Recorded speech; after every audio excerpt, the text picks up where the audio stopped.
And he said it's going to be a big item on the agenda list for Republicans. This Congress is going to be kind of looking into at least the accusations of debanking, and then maybe seeing if there's any legislation or any legislative, authority they have to kind of change things.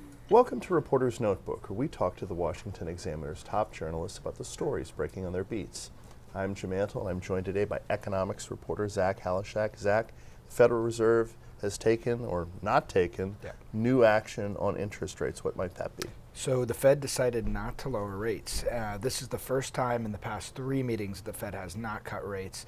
Obviously, as you remember, during the worst of inflation, the Fed hiked interest rates up to these, historically high levels, and kept them there for months and months and months. And finally, last September, they started lowering interest rates, much to the relief of investors in the stock market, people who want to see rates go down.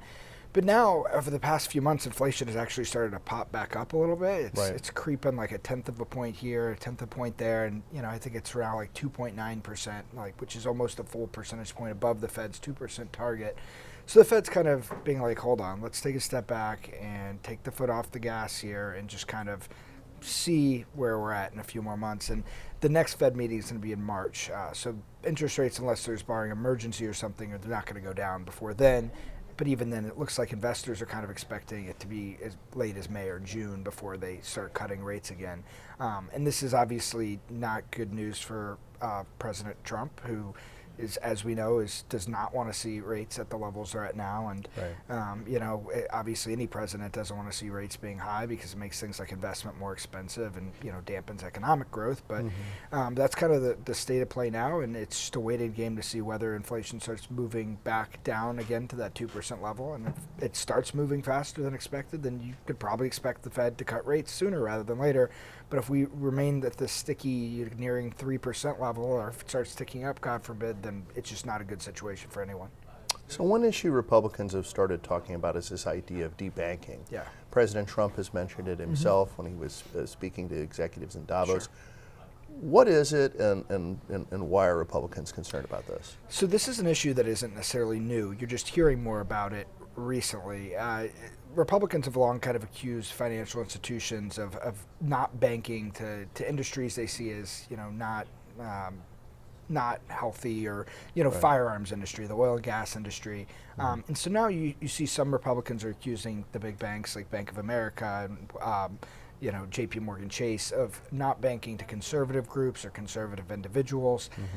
The banks stringently deny that. They say that's just not the case. I think there's a lot of gray area in between and minutia, and it involves the regulators as well, putting pressure on the banks to uphold the AML, anti-money laundering laws. So it gets kind of complicated in the weeds.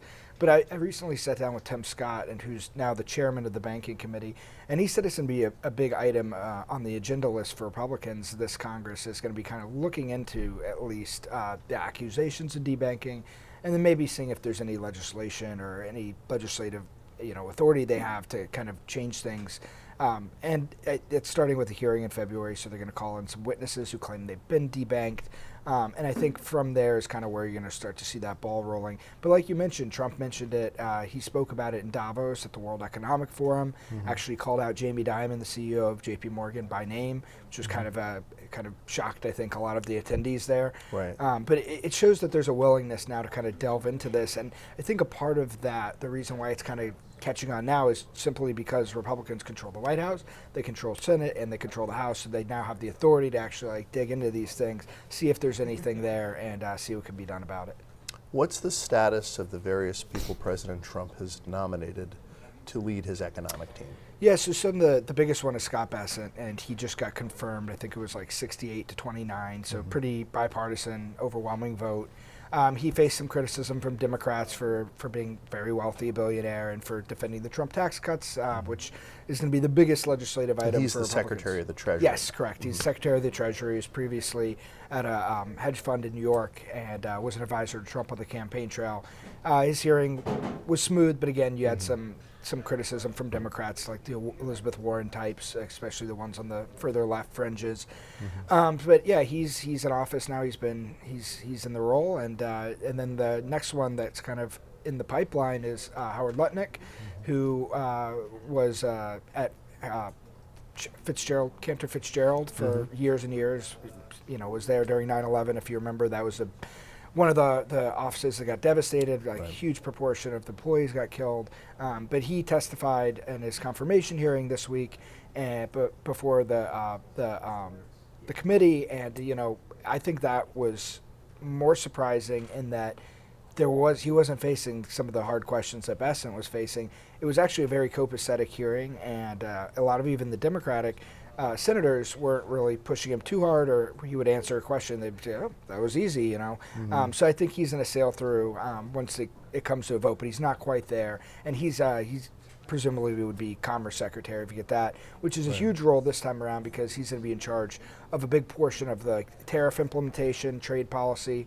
And he was asked a lot about that during the hearing, and was pretty deft in being able to kind of deflect from very specific answers, because he would just say, look, Trump issued an executive order, we're looking into it, we're going to research it, I don't want to get over in front of my skis here before we know really how we're best going to implement these tariffs. So I think he avoided some of the tougher questions through kind of deferring to that research and that process of looking into tariff policy and where the country kind of wants to go on Trump 2.0.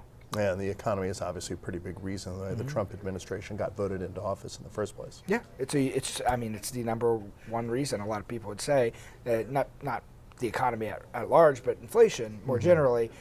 So again, I think that you're going to start to see that inflation storyline continue to play into the Trump administration, because we're not back down to that 2% level yet. You're already seeing Democrats hitting at him for, egg prices, even though that doesn't really have to do with like the more underlying causes of inflation. It's more for bird flu and scarcity. But you're already seeing the attacks begin, and I think that we're going to see how it plays out with Trump and the Fed, who had a rough relationship with Jerome Powell, to say the least, the first time around.